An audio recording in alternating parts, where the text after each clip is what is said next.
வணக்கம். தமிழ் இந்திய செய்திகளோடு இணைந்து கொள்கிறார் மகளினி கமலநாதன். வங்கதேசத்தில் உள்ள இந்தியர்கள் மற்றும் சிறுபான்மையினரின் பாதுகாப்பை உறுதி செய்வதற்கான குழுவை மத்திய அரசு அமைத்துள்ளது.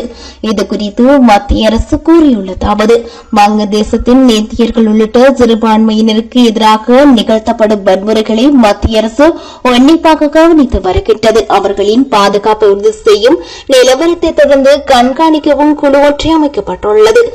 இந்தோ வங்கதேச எல்லையில் தற்போதைய நிலைமையினை கண்காணிப்பது வங்கதேசத்தில் உள்ள இந்திய குடிமக்கள் மற்றும் சிறுபான்மை சமூகங்களை சேர்ந்த மக்களின் பாதுகாப்பை உறுதி செய்வதற்காக அந்நாட்டில் உள்ள இந்திய அதிகாரிகளுடன் இந்த குழு தொடர்பில் இருக்கும் என்றும் ஏடிஜி தலைமையில் செயல்படும் இந்த குழுவின் எல்லை பாதுகாப்பு படை கிழக்கு கட்டளை தலைமை IGPSF தெற்கு வங்க